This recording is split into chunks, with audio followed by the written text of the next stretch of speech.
A silent rider buys a mother and child, unaware that she would heal his heart. I ain't saying nothin'. Just don't send me back.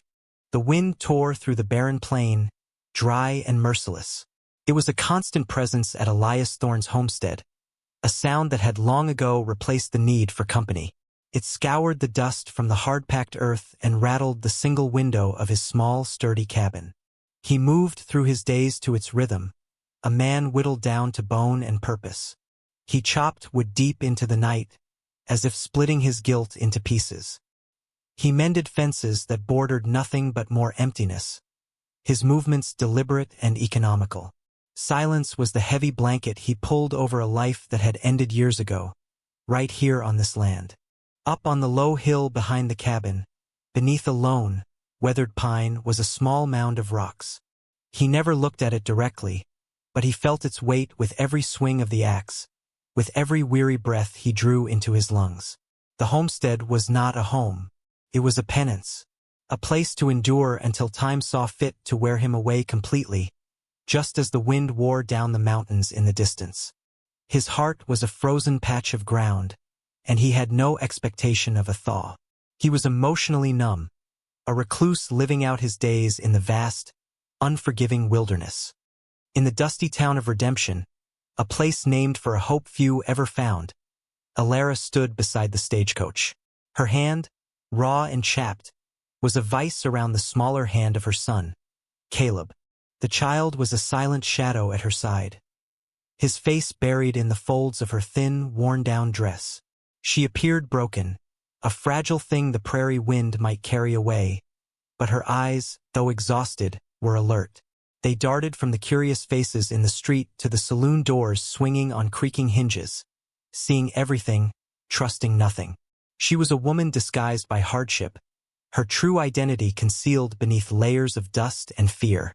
There were no riches in her past, but there was a quiet strength, a maternal dignity that held her spine rigid even as her shoulders sagged with an almost unbearable weariness. She looked nothing like the photograph that had preceded her, a smiling, bright-eyed girl named Lyra. She was not naive. She was overtired, a survivor who had run out of places to run. She whispered her plea to the stagecoach driver, a man whose pity had already evaporated in the dry heat.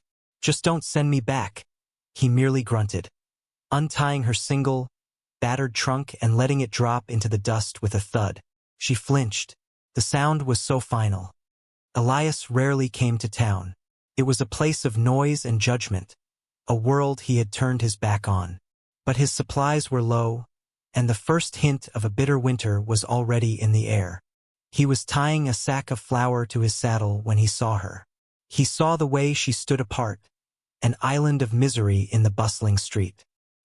He saw the child clinging to her, and a ghost of a memory flickered in his mind, the weight of his own small son, Daniel, warm against his chest. He saw the exhaustion in her posture, but also the unyielding grip on her child's hand. He had sent a letter months ago, a single, desperate act against the crushing loneliness that threatened to swallow him whole.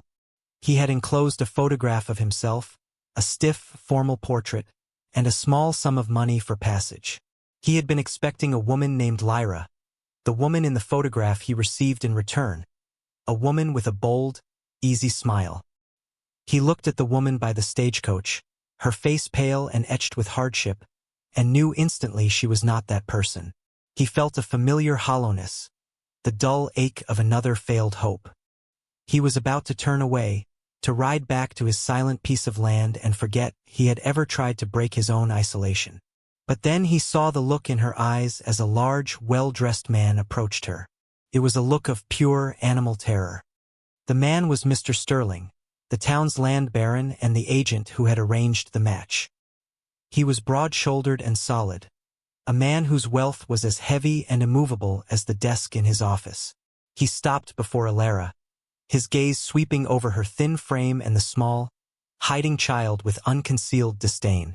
The scent of cigar smoke and expensive cologne rolled off him, an oppressive cloud in the dusty air. He grunted, pulling a photograph from his inner pocket and holding it up, comparing the smiling girl in the picture to the worn-down woman before him. A cruel smirk twisted his lips.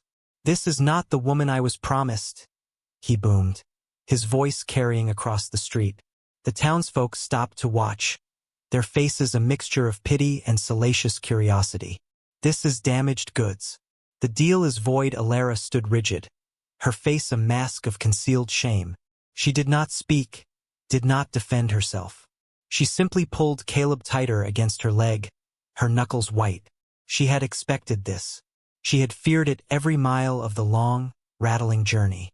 Her hope had been a fragile, trembling thing, and it shattered into dust at his words. The crowd began to murmur, the sound like the buzzing of flies over something dead.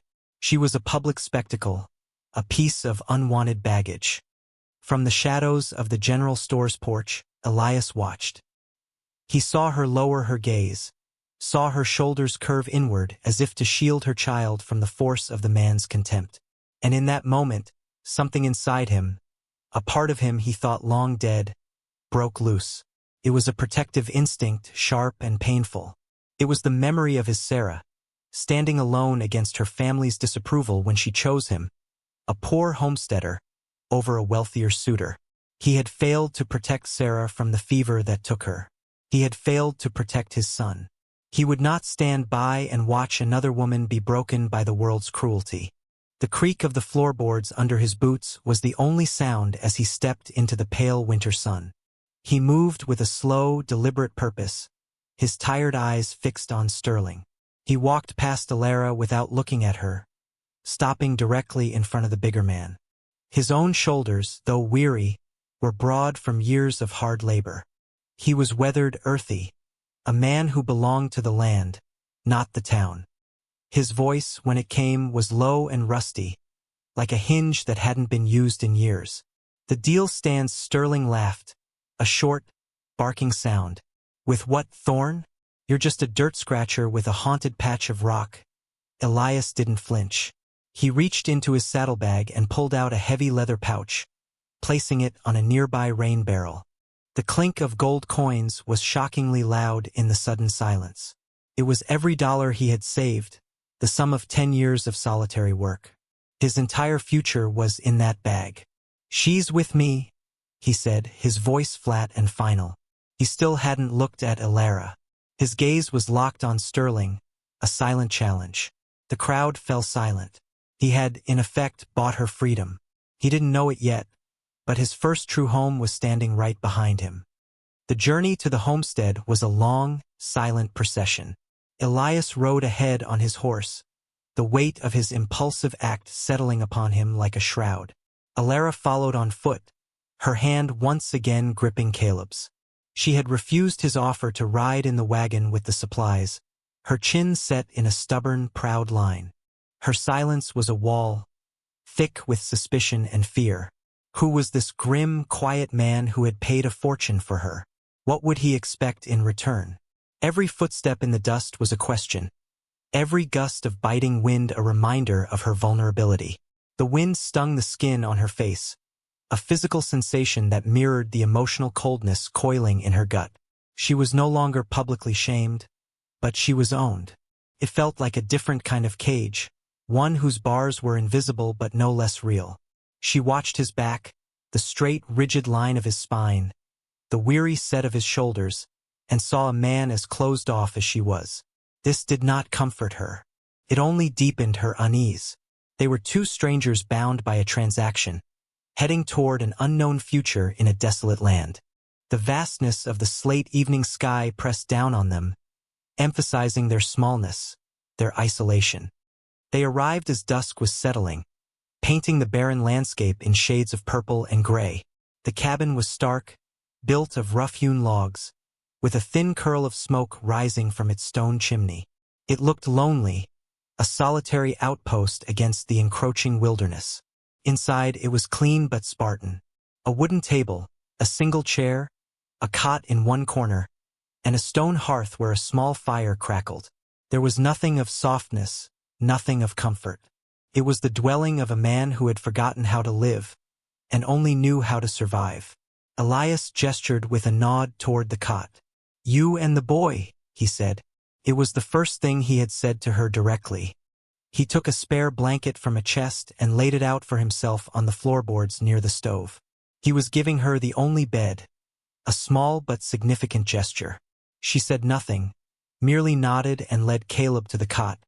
Sitting on its edge, her body still coiled with tension. She did not undress, did not lie down. She simply sat and watched him, her eyes tracking his every move as he checked the fire and barred the wooden door. The days that followed fell into a slow, observational narration. Much routine, few words. The silence between them was a tangible thing, a third presence in the small cabin. It was felt in the space between the clink of his fork on his tin plate and the soft scrape of hers. He would rise before dawn, his footsteps in the dust outside the only announcement of his departure. He chopped wood, hunted for game, and worked the unyielding land. She would rise with the pale light, sweep the floor, tend the fire, and cook whatever food he left on the table. Her movements were unobtrusive, quiet. She took up as little space as possible, as if trying to make herself invisible. He found himself watching her when he thought she wasn't looking, noting the deliberate way she folded a blanket, the gentle way she stroked her son's hair. She had a quiet dignity that her circumstances could not erase. She, in turn, watched him. She saw the exhaustion etched around his eyes, the deep-seated sorrow that pulled at the corners of his mouth. She saw him pause sometimes, his hand on an axe handle, and stare at the hill behind the cabin. They orbited each other like two distant planets, held together by a strange gravity but never touching. The only sounds were the creak of floorboards, the distant howl of a coyote, and Caleb's soft, infrequent whimpers. One evening, as Alara was washing their tin cups, Elias noticed the soles of her shoes. They were worn through, the leather cracked and splitting, offering little protection from the frosty air and the hard ground. He saw the way she favored one foot, a slight, almost imperceptible limp. He said nothing. Later that night, long after the smoky lamp had been extinguished and the soft, even rhythm of her breathing filled the cabin, he rose from his place by the cold stove. He moved with a practiced quietness, his large frame surprisingly stealthy. He found her shoes placed neatly by the door and took them to the small workbench in the corner. By the faint light of the moon filtering through the window, he began to work.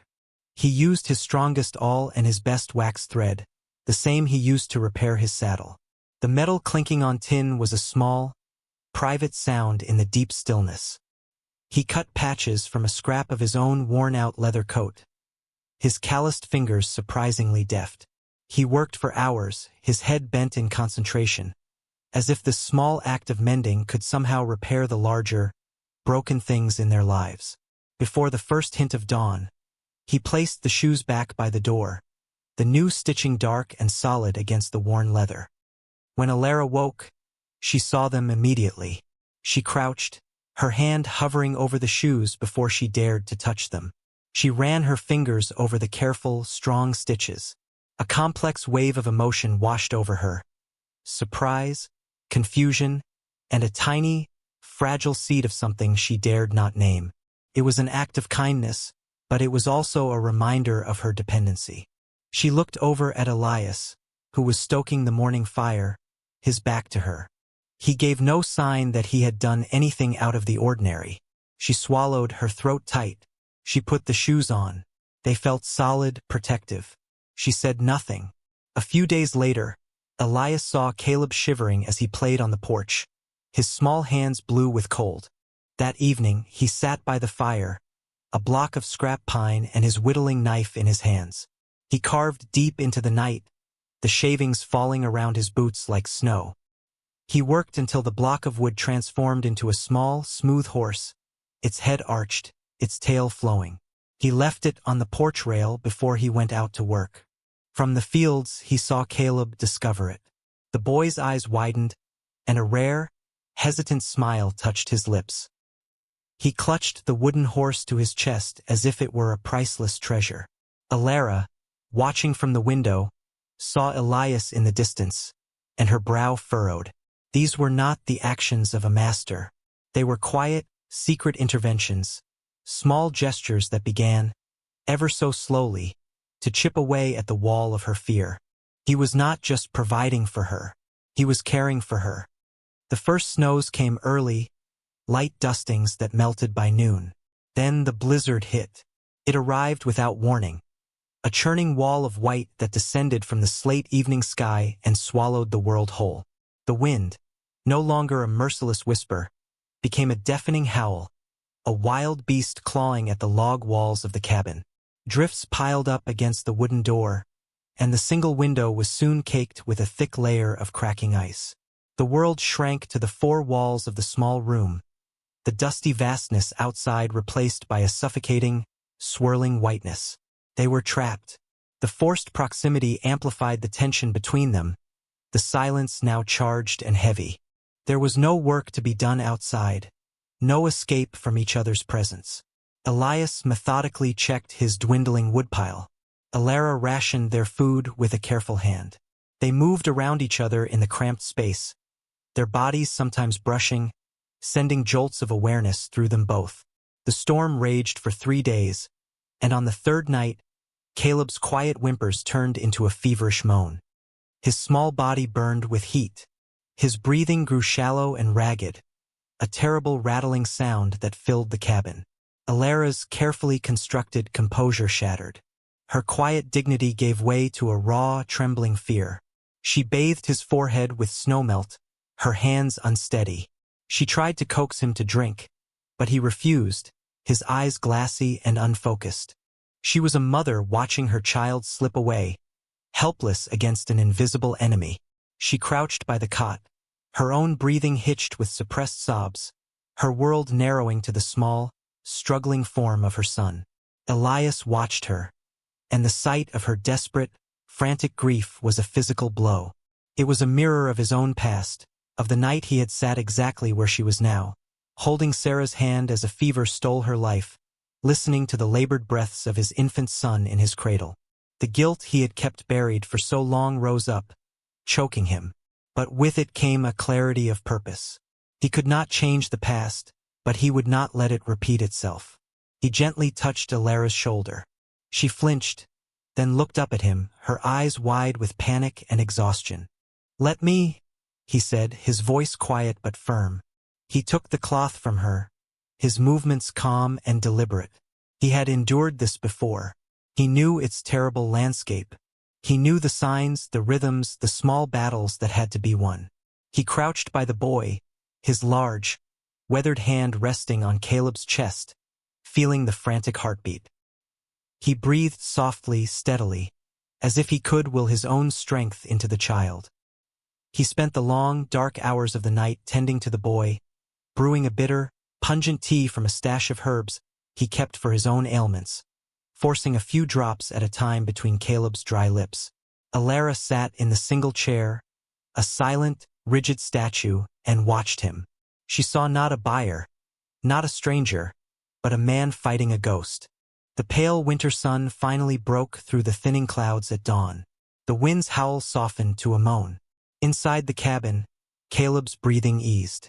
The fever had broken. He slept a deep, healing sleep. Elias remained by the cot, his shoulders slumped with exhaustion. Alara rose and came to stand beside him.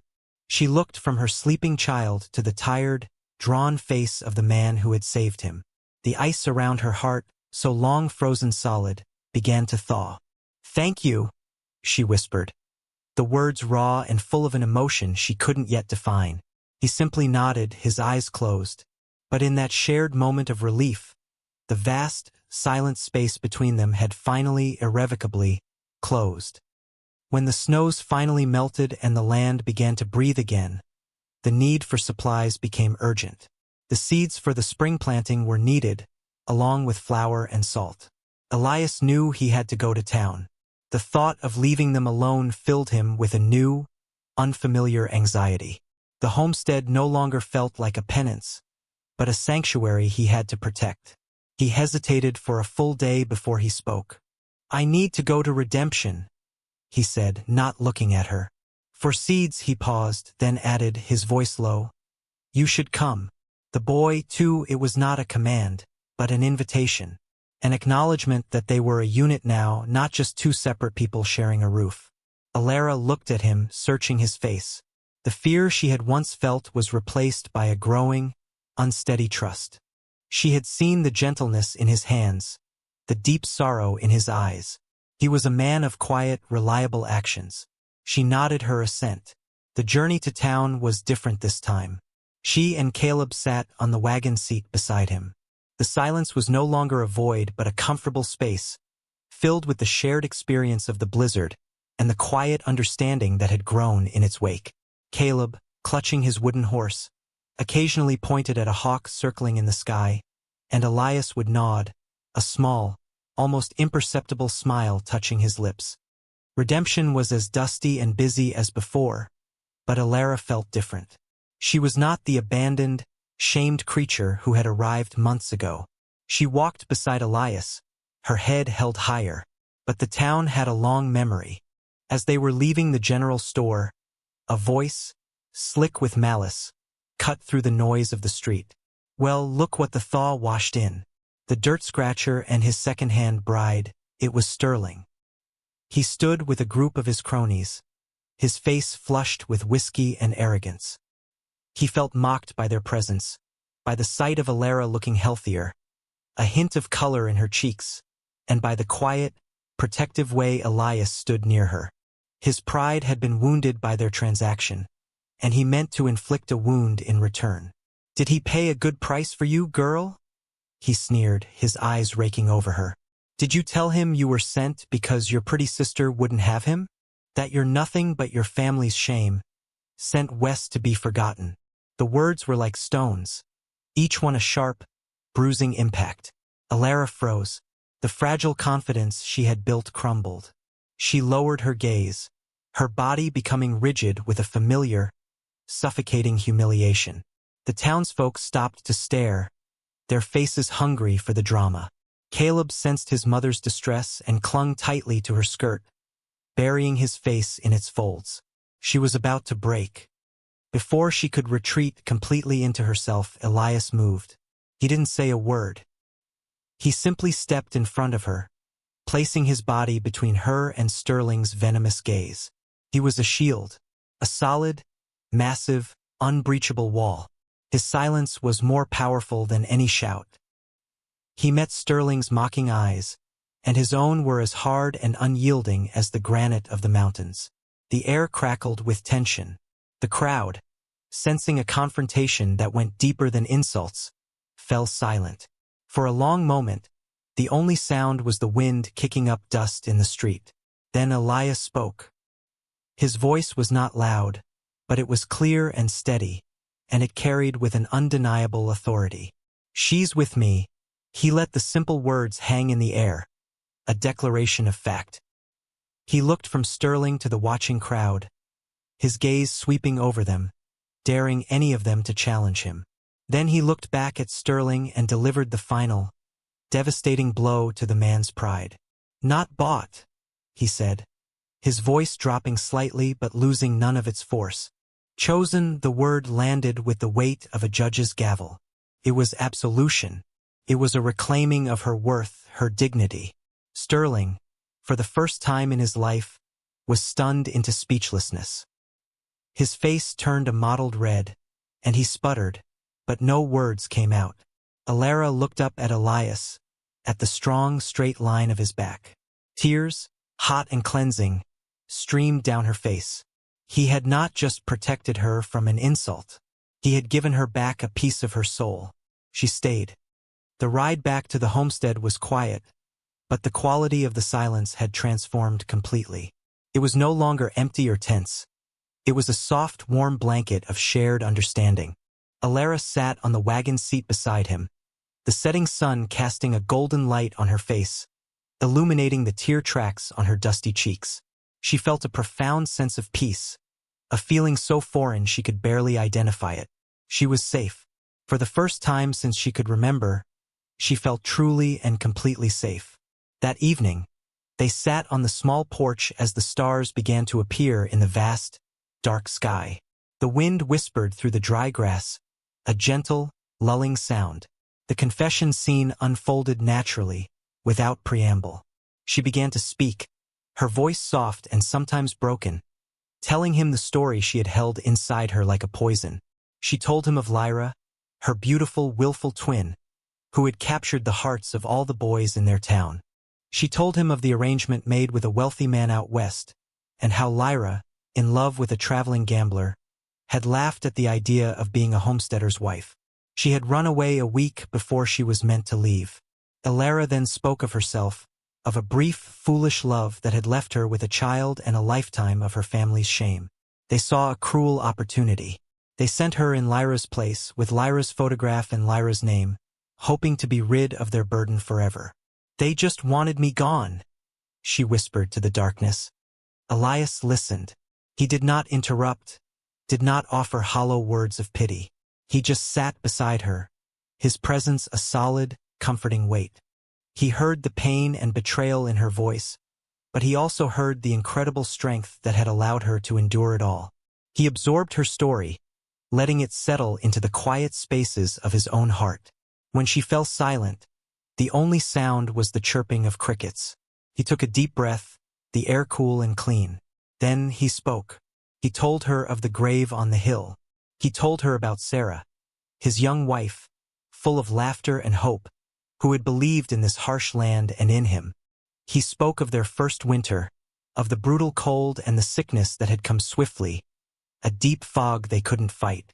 He told her about Daniel, their infant son, whose life had been so fleeting he barely had time to learn the shape of his face. His voice grew thick with a grief that was still raw, still suppressed. He spoke of the guilt, a crushing, relentless burden. The guilt of bringing them here, of not being able to save them, of surviving when they had not. It was a guilt that had frozen him in time, turning his home into a tomb and his heart into stone. As he finished speaking, his words hanging in the cool night air, he felt a warmth on his arm. He looked down. Her hand was resting there, a simple, unobtrusive touch. It was not a gesture of pity, but of shared humanity. It was an anchor in the storm of his memory.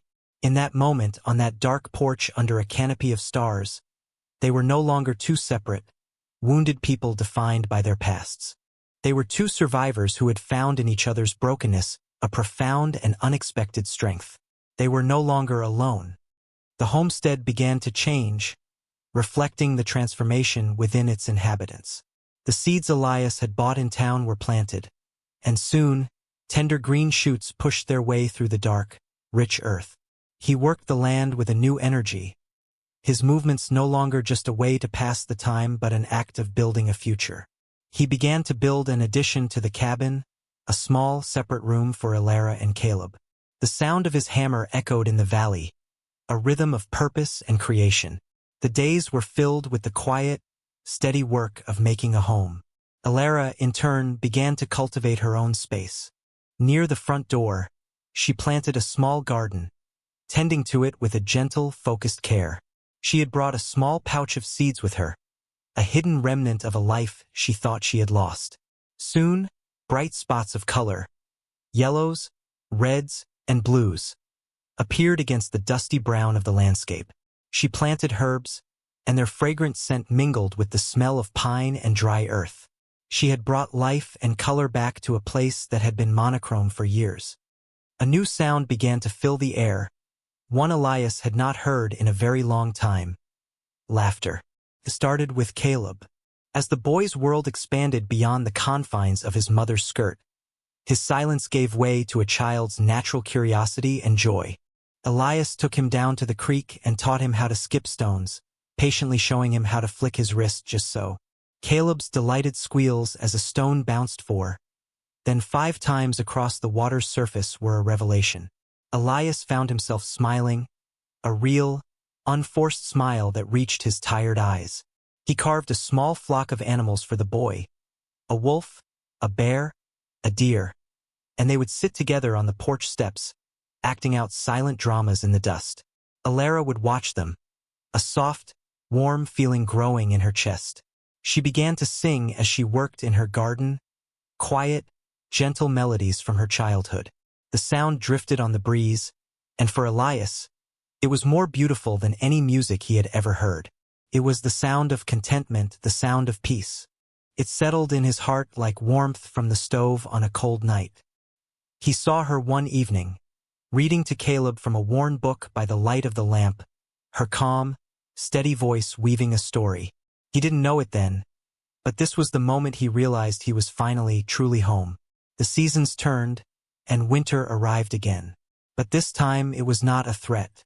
It was a time of quiet closeness, of shared warmth around the fire, of a family forged not by blood, but by choice, endurance, and the slow, patient mending of two broken hearts. Love does not always arrive like a thunderstorm, with crashing declarations and bolts of lightning. Sometimes, it grows in the silence, as slow and patient as a seed pushing its way through hard-packed earth. It is not always found in grand gestures, but in the small, deliberate acts of care that go unnoticed by the wider world. Love, for Elias and Alara, was a pair of mended shoes left by the door before dawn. It was a shared blanket in the suffocating dark of a blizzard, a vigil kept over a feverish child. It was a hand that reached out not in pity, but in a shared understanding of pain. It was a single, protective step forward in a dusty street, a quiet declaration that said, "You are not alone. You are worthy. You are chosen." Their home was not built with fine lumber or grand plans. It was constructed from the salvaged pieces of two broken lives. It was forged in the harshest of landscapes, both the unforgiving prairie that stretched to the horizon and the desolate wilderness within their own hearts. They were two people discarded by society, a man haunted by ghosts and a woman burdened by shame. And yet, in the quiet solitude of his homestead, they found a sanctuary. They learned that a family is not always a matter of contract or of blood. Sometimes a family is a choice, a daily, quiet choice to stand by someone, to protect them, to see the dignity they carry within them, and to offer them a safe place to finally set their burdens down. Love can grow where no one is looking. It thrives in the forgotten spaces, in the silence between two hearts that have finally learned to beat in time with one another. The final days of summer bled into a golden autumn. The air grew crisp, and the leaves on the cottonwood trees by the creek turned a brilliant yellow. For weeks, Elias had been spending his evenings in the small shed he used as a workshop. Alara could hear the sound of his saw and the rhythmic rasp of sandpaper long after she and Caleb had gone to bed. She never asked what he was doing. She knew he would show her when he was ready. One evening, as the sun was setting, casting long shadows across the yard, he emerged from the shed. He was carrying his creation. It was a wooden rocker, carved from a beautiful piece of solid oak he must have found down by the river. It was simple in design, but the craftsmanship was exquisite.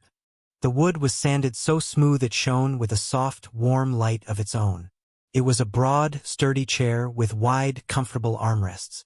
It was big enough for a mother and a child to sit together. It was a piece of furniture made not just with skill, but with a deep and abiding tenderness. He carried it onto the porch and placed it in the spot where she always sat to watch the sunset. He didn't speak. He didn't need to. The rocker said everything. It was a promise of permanence, a symbol of comfort and rest. It was an anchor, a statement that this was her place, that she belonged here.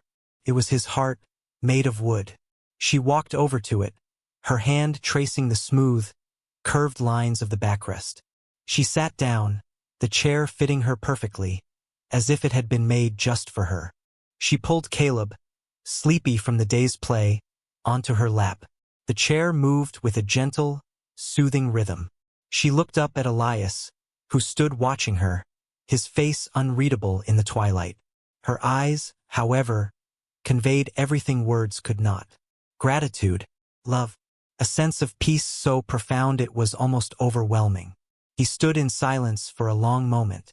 Then his voice was quiet, barely more than a breath against the evening air. Stay here. It wasn't a command or a demand. It was a question. It was a plea. It was an offer of a lifetime. She looked at him, and a single tear traced a clean path through the day's dust on her cheek. It was not a tear of sadness or of pain, but of release. It was the final letting go of a lifetime of weariness. She nodded, a slow, deliberate motion that sealed their silent pact. A true home had been found. From dust and silence grew a home. From closed hearts, a family.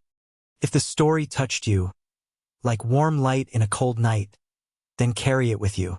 Remember that dignity is a quiet fire that can survive the harshest winds, and that the most profound connections are often built without a single word. Subscribe to our channel for more stories full of silence, courage, and genuine closeness. And tell us what moved you the most. We'll see you again, where silence means home.